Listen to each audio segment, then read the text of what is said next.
Hi, my name is Kaylee Schnack, and I'm completing Module 1, Mission, Vision, and Personal Statements for Class EDL 852. A little bit about myself. I grew up in Gypsum, Kansas. I've been married for 5 years to my best friend, RJ. We have an adorable little 7-month-old boy. His name is Kingsley, and he keeps me super busy. He was also my teaching assistant during remote learning, or remote teaching, sorry, so it was pretty chaotic. I have a lazy but lovable bulldog named Holly. I currently reside in Hays, Kansas. I enjoy spending time with family and friends, traveling, watching all sports, but specifically cheering on the Kansas City Chiefs and the Kansas City Royals. Educational background, I earned my high school diploma from Southeast of Saline in Gypsum, Kansas. I earned a Bachelor of Arts in Elementary Education with a minor in Leadership Studies from Southwestern College in Winfield, Kansas. I earned a Master's of Science in High Incidence Special Education K through 12 from Fort Hays State University in Hays, Kansas. And I also earned a Master's of Education in Special Education, Early Childhood Unified Birth through 3rd grade from Wichita State University in Wichita, Kansas. Some background on my teaching. This is my 9th year, starting in August in the field. When I first started my career, I did 6 years straight into special education. I wanted to switch it up a little bit, so I moved over to Gen Ed, and I also love that side too. I like both, honestly. Starting this school year, I will be our new title teacher at Bickerdike Elementary in Russell, Kansas. I've also previously taught in Winfield, Kansas, Hays, Kansas, and Nevada, Iowa. So our assignment was to dig in deeper on vision and mission statements. So here we go. A vision statement is just an overview of what the school hopes to achieve in that 3 to 5 year range. These are written for school personnel, families, students, and community stakeholders. And it's important because a school needs to have a purpose of what they're doing and where they want to go. And it's important for people that are involved with the school to know those goals and the purpose, and that way they can get support and achieve that goal. A mission statement is basically a stepping stone for the vision statement. So the goal is clearly written, it's measurable to progress, and it has a time stamp on it. Then the importance of it is to provide a decisive understanding of the goal, and to make sure that that goal is obtainable. And it provides accountability between the partnerships, whether they're in the school or outside of the school. So when comparing these and how they work together, I totally go to the special education brain, and I think of a vision statement as the IEP goal. So that is where we want our kids to be, and that is where we want our school to be. So the mission statement is like the progress monitoring of that goal. So if you're not familiar with special ed, you have IEP goals, and then you have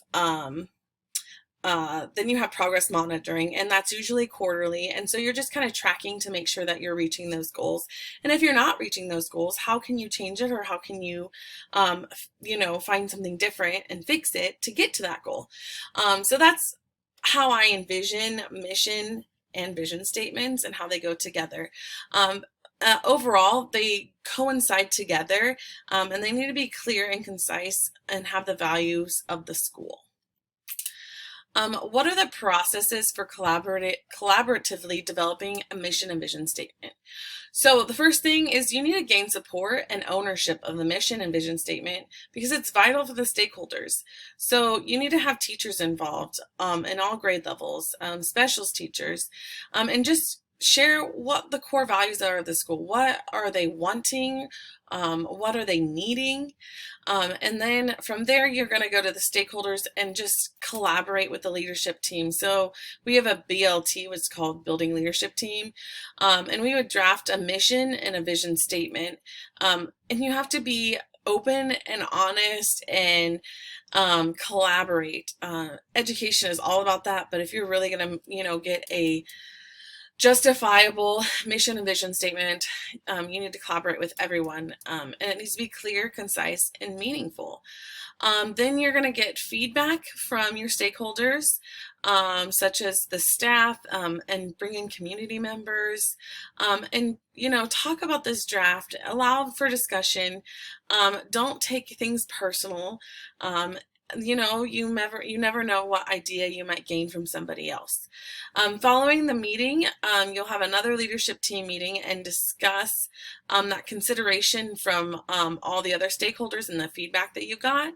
And then eventually you will develop the mission and vision statement, and it will be published and it will be provided to everyone, and it'll be there for 3 to 5 years, and then you'll repeat the process again, because everything changes, and so you want to make sure that your school is changing and your culture is changing, and you're getting what your students need and getting what your staff and your community needs.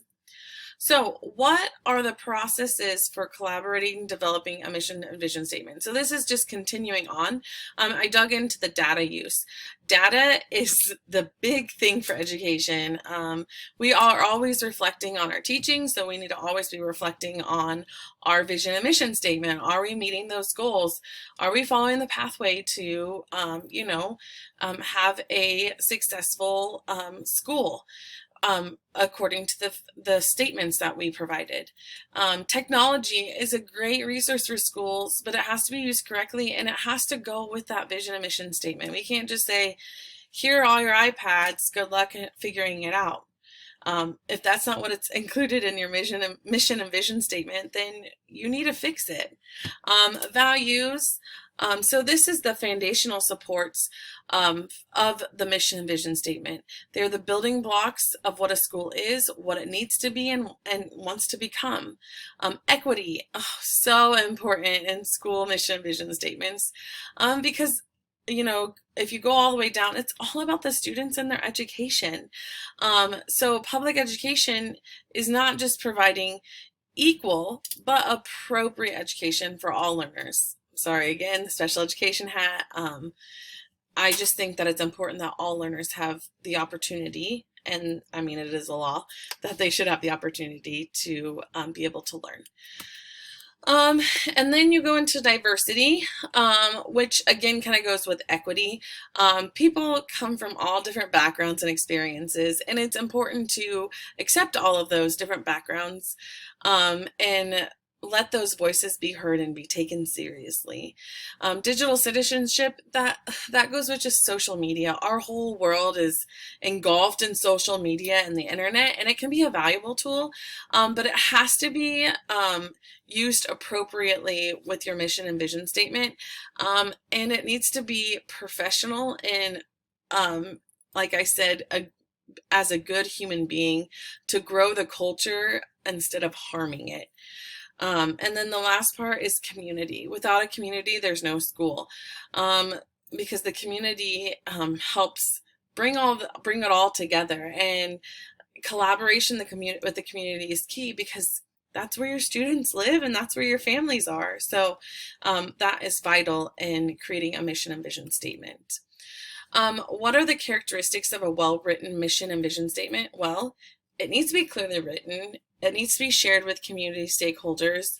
It needs to be displayed in schools, and it needs to be utilized in classrooms.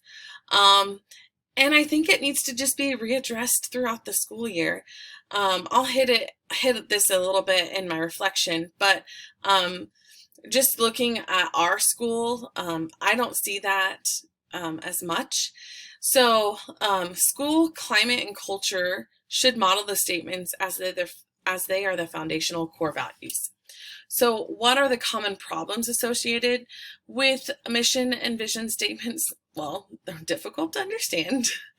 I have noticed that when looking through a bunch of these statements, that some of them just want to sound very important and intellectual, and have no real meaning. There's no ownership, so people just see it and then just avoid it. They don't think it's important, and then it's not readdressed throughout the school year. So and, if I just see it and don't ever have to, and I just shuffle it under, my papers at my job, or, or just shred the paper because nobody's going to hold me accountable, then, why is it important? And then, and then you want to and then have a lack of motivation for stakeholders. So if you don't have your goals and your values set up in these statements, then why would people want to be motivated to teach and to send their kids to school? And to even learn. So those things are what can be common problems. My reflection of this, so I've heard of vision and mission statements, but I was not informed on how important they are to climate and culture of an organization. They're that map that just kind of tells that organization where they are and where they want to go in that future. I really related to the Ed Weekly article because I had no idea what the mission and vision statement was for my district. I'll be completely honest. I've probably seen it in passing or like scuffling through papers, but nobody has been like, hey, do you know our mission and vision statement? And then I just assumed that they were required and to sound intelligent. I never really dug down to the nitty gritty about it. Reflecting on my school and district, I can honestly say that we might have a vision and mission statement, but I don't feel like we're actively following it. So here is the vision statement for Russell County. It's Russell County USD 407 is dedicated to providing a culture of learning that will lead the state of Kansas in student success. Okay, I'm dissatisfied with this right now because I know we're having struggles as far as graduation rates. And I know that this is a great vision, but I know that we are not meeting student success, and I know that we are not leading the state. And if the state was following us right now, I feel like we would be an embarrassment to the United States. So I think we should change it, and I want to discuss with my superintendent about like what's an actual obtainable goal for USD 407. Just because in the back of my head, I'm thinking graduation rates, and I know that that's not successful. And so I don't feel like this statement is truly obtainable to our, to our community. And then this is the mission statement for my school. Bickerdike Elementary School prepares its students to live, learn, and work in an ever-changing society in the 21st century. It is the goal of this school to provide equal learning opportunities for all students and to encourage the pursuit of lifelong learning. Okay, I understand that we're trying to have a lot of culture, or I understand what they're trying to do, and we have a lot of culture to fix in our area of our school. I love our school, but we have teachers that are terrified of change, and in order to, fit the ever-changing society of the 21st century, us as teachers need to be able to change. So I think that's something that needs to be fixed in challenging the process of teaching. If I discuss with my superintendent, I want to talk about how to shift mindsets of our stakeholders, again, to challenge that process and make the change to benefit students. I'm not afraid to shake things up and try new things without the fear of failing. It is not my strength, but if I see that something needs to be worked out, it could be worked out. So I think it's just we need to get that support of students in the pursuit of being lifelong learners and show them that it matters. Standard correlation. So just talking about how this assignment correlated to me, it gave me the understanding and importance of a vision and mission statement, and to be able to share core values in a clear and concise way for others that are stakeholders within the school. It was relevant because it gave me that understanding that mission and vision statements are actually pretty vital. And a lot of people don't know about them or know that, or at least I didn't know about it. And it can guide educational endeavors. It's important to show leadership as a future educational leader and support the mission and vision statements of the school. Because that sets that climate and culture, and it has positive support for learners educationally, socially, and emotionally. And then the last part is reflection. I have realized as an educational leader, I need to find a school that I can support their vision and mission statements, and then just being aware of the future staff and students, and helping them